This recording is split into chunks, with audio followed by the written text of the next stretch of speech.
फरेब दे के सियासी जमीन जीती है, चुनाव तुम नहीं जीते मशीन जीती है। इमरान प्रतापगढ़ी सर की सिर्फ हम वाहवाही कर सकते हैं। ये देखकर बहुत ज्यादा खुशी होती है कि देश में इतने अच्छे नेता भी हैं। इन्हीं की जैसे राजनेताओं की जरूरत है हमारे देश को। तो चलिए आज इस मुशायरे को सुनते हैं और इस मुशायरे का टाइटल है मोदी जी तुम नहीं जीते मशीन जीती। जमकर बरसे हैं इमरान प्रतापगढ़ी साहब और हम जैसे जितने भी देशवासी हैं वो यही चाहेंगे कि सत्ताधारी जो हैं वो देश के संविधान के साथ चले। अभी के हालात को देखते हुए ऐसा लग रहा है कि ये अपोजिट पार्टी के जो नेता हैं वो कर रहे हैं। विपक्ष जो है वो इतना मजबूत हो चुका है, वो सीरियस रहता है, देश के मुद्दे हैं बात करने के लायक उसके प्रति, और सत्ताधारी सिर्फ और सिर्फ मजाक करते रह जाते हैं और मोदी जी सिर्फ जोक्स ही मारते हुए दिखते हैं। बहुत वीडियो लंबा होता चला जाएगा अगर इस मुद्दे पे बात की जाए, तो अभी फिलहाल ये मुशायरा सुनते हैं इमरान प्रतापगढ़ी साहब का। Let's start it. फरेब दे के सियासी जमीन जीती है, फरेब दे के। ये जो पट्टा गले में डाले हुए घूम रहे लोग हैं उन्हीं के नाम है ये शेर, आप समझ जाएंगे, आप बहुत समझदार लोग। के फरेब दे के सियासी जमीन जीती है, लहू में डूबी हुई आस्तीन जीती है, लहू में डूबी हुई। यही वो सच है जो मैं चीख करके बोले हूँ, यही वो सच है जो मैं चीख करके बोले हूँ। चुनाव तुम नहीं जीते मशीन जीती है, चुनाव तुम नहीं जीते मशीन जीती है, फरेब दे के। और जिन्हें लग रहा है कि वो एक बार हुकूमत में आ गए हैं तो जाएंगे ही नहीं, जिस तरह का चाहेंगे मनमानी फैसला करेंगे, लोग मारे जाएंगे और अदालतें बाइज्जत बरी भी करती रहेंगी।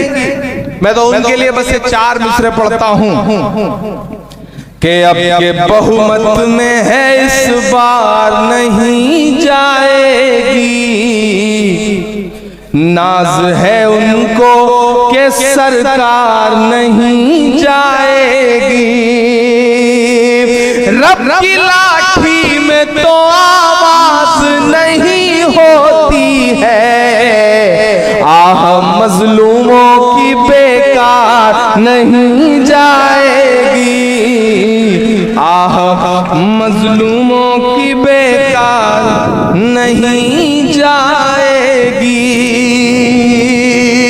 एक बिल्कुल नई नज्म सुनाता हूँ। शमीम साहब, आप यहाँ मुनाफिकों को झेल रहे हैं, हम दिल्ली में बैठे हैं तो हम बड़े वाले जालिमों को झेल रहे हैं, जिन्हें हर दिन हमसे सबूत लेना है, जिन्हें हर दिन हम पर ताने कसने हैं। हालात ऐसे बना दिए गए हैं साहब के बिल लाया जाएगा, 3 तलाक पर कभी बिल लाया जाएगा तो कभी सड़क पर नारे लगवा करके एक भीड़ घूम रही है जो आपको मार देगी। मैं तो बस 4 मिसरे पढ़ता हूं साहब कि नहीं ऐसा नहीं होगा, कभी ऐसा नहीं होगा। थोड़ा सा मुझे लगे कि वो बंगाल जो इससे पहले मुझे मिला है, इससे पहले जो शिवपुर मुझे मिला है, चौड़ा बस्ती मिली है जो इससे पहले साल भर पहले जो जुनून था वो सियासी हालात की वजह से कम ना पड़े, कमजोर ना पड़े, क्योंकि यकीनन बहुत मुश्किल वक्त है। ऐसे वक्त में चुप रहे तो अच्छा नहीं रहेगा। लबों पर हम सजा कर आयते कुरान निकले हैं, वतन पर मरने मिटने का लिए अरमान निकले हैं। जमाना गर तुला है जान लेने पर तो क्या डरना, हथेली पर सजा कर हम भी अपनी जान निकले हैं, हथेली पर सजा कर हम भी अपनी जान निकले हैं। कि नहीं ऐसा नहीं होगा,